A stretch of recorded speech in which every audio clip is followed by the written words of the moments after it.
రెండోది హాస్పిటల్కి పోయి చేరిన తర్వాత రూమ్లో ఉన్నామని సాటిస్ఫాక్షన్ కానీ అక్కడి నుంచి ఇన్ఫెక్షన్స్ వస్తున్నాయి.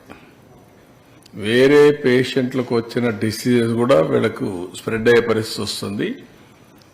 ఆ హాస్పిటల్లో సరైన మేనేజ్మెంట్ లేకుండా ఇన్ఫెక్షన్ స్ప్రెడ్ కాకుండా చేయాల్సిన పనులు చేయకపోతే ఈ ప్రాబ్లమ్స్ అన్నీ వస్తాయి. అయితే ఒక వినూత్నమైన కార్యక్రమానికి ప్రభుత్వం స్థాని మేము శ్రీకారం చుట్టాం. మీరు ఒకసారి చూస్తే this is the very interesting experiment. ఎందుకంటే మీ ద్వారా ప్రజలకు కూడా ఒక చైతన్యం రావడానికి we want to educate people also in a big way. Media కూడా మీరు ప్రాపర్గా మీరు స్టడీ చేసి దీన్ని మీరు ప్రాపర్గా రాయగలిగితే it will have tremendous impact on public health. ఆ విషయం చెప్పడానికే ఈరోజు ఈ టెలికాన్ఫరెన్స్ తీసుకున్నాం. అప్రోచ్ కూడా ఒకసారి మీకు ఎక్స్ప్లెయిన్ చేస్తాం, మీకు క్లారిటీ వస్తుంది.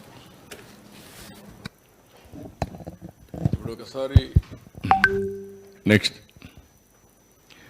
ఈరోజు నా ప్రజెంటేషన్లో disease burden and prevalence action plan, రాష్ట్రంలో ఉండే డిసీజెస్ అన్ని కూడా కూలంకుషంగా మీకు ఒకసారి ఎక్స్ప్లెయిన్ చేస్తాం. Digital health nerve centre at Kuppam ఇప్పుడు కొత్తగా టోటల్ డిజిటలైజేషన్కి హెల్త్ ఇన్ఫ్రాస్ట్రక్చర్ అంతా కూడా పేషెంట్ దగ్గర నుంచి స్టాఫ్ దగ్గర నుంచి హాస్పిటల్స్ దగ్గర నుంచి ఎట్లా ఉపయోగించాలి, గ్లోబల్ నాలెడ్జ్ ఎట్లా తీసుకురావాలి అవన్నీ తీసుకొస్తాం. అదే మరిగా 100 హాస్పిటల్స్ నుంచి 300 bed hospitals, multi specialty hospitals in all assembly సెగ్మెంట్స్లో పెట్టాలని నిర్ణయం చేసిన ఇన్ఫ్రాస్ట్రక్చర్. ఫైనల్గా అమరావతిలో కూడా ఒక మెగా గ్లోబల్ మెడిసిటీ ప్రాజెక్ట్ పెట్టాలని, బెస్ట్ హాస్పిటల్స్ అన్నిటికి వచ్చి హెల్త్ టూరిజానికి కూడా ఉపయోగపడే విధంగా చేయాలనేది ఒక ప్రపోజల్. ఈ 4 ఎక్స్ప్లెయిన్ చేస్తాం. నెక్స్ట్ నెక్స్ట్ ఇక్కడ మీరు చూస్తే దిస్ ఈజ్ ఇంపార్టెంట్ స్లైడ్. ఈ రాష్ట్రానికి ఉపయోగపడే ఇది ప్రతి ఒక్కరూ గుర్తుపెట్టుకోవాల్సిన అవసరం ఉంది. కార్డియోవాస్కులర్ డిసీజ్ చూస్తే 18 నుంచి 22% ఉంది. అంటే 18 నుంచి 22% ఈ ఒక్క డిసీజ్ కార్డియోవాస్కులర్ డిసీజ్ వస్తున్నాయి.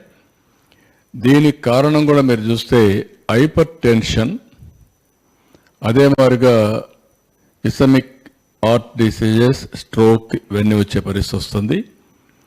ఈ ప్రిడామినెంట్గా ఎక్కడున్న టాప్ 3 డిస్ట్రిక్ట్స్ చూస్తే కోనసీమ, కాకినాడ, ఎన్టీఆర్ జిల్లాలో ఎక్కువ ఉంది. అదే మరి డయాబెటీస్ మిలిటస్ చూసినప్పుడు 12 నుంచి 15% ఉంది. High prevalence due to life styles, food దగ్గర నుంచి మన లైఫ్ స్టైల్స్ వల్ల వస్తూ ఉంది.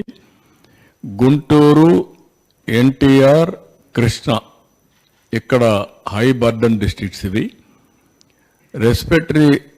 రెస్పిరేటరీ డిసీజ్ చూస్తే 10 to 12% వస్తూ ఉంది. COPD, asthma, pneumonia linked to air pollution, smoking. Air pollution స్మోకింగ్తో వస్తున్నాయి. ప్రకాశం, కర్నూలు, అనంతపూర్ ఎక్కువ ఉంది. Infectious diseases 9 to 11%, TB, diarrhoeal diseases అన్ని Srikakulam, Vizianagaram, Kadapa. Chronic kidney diseases చూస్తే 6 to 8% ఉంది, 6 నుంచి 8. ఇది రావడానికి కారణం hyper tension, diabetes and toxins in water. ఇది ప్రకాశం, నెల్లూరు, చిత్తూరు. క్యాన్సర్ చూస్తే 5 to 7% ఉంది. Survival, breast and oral cancer ఇవన్నీ కూడా majority tobacco related. Guntur, Krishna, Visakhapatnam. అదే సమయంలో మెటర్నల్ అండ్ చైల్డ్ హెల్త్ చూస్తే 5 to 6%. Anaemia, pre term births, mall nutrition దీనికి కూడా విజయనగరం, శ్రీకాకుళం, అనంతపురం ఉంది. మెంటల్ హెల్త్ డిజార్డర్స్ ఇది కూడా రాను టెక్నాలజీ పెరగడం లాంటి ఇవన్నీ సమస్యలు వస్తున్నాయి. ఇందులో కూడా 4-5% మీరు చూస్తే depression, anxiety, alcohol use disorder ఇది కూడా విశాఖపట్నం, విజయవాడ, కడప ఎంత వస్తున్నాయి. వెక్టర్ బార్న్ డిసీజెస్, ఇవి కమ్యూనికబుల్ డిసీజెస్ అన్నీ కూడా మనం చూస్తే 3 to 5%. డెంగ్యూ, మలేరియా, చికెన్ గునియా ఇవన్నీ వస్తున్నాయి. ఏఎస్ఆర్ విశాఖపట్నం, ఈస్ట్ గోదావరిలో ఎక్కువగా వస్తున్నాయి. రోడ్ ట్రాఫిక్ ఇంజరీస్ కూడా 3 to 4% ఉన్నాయి.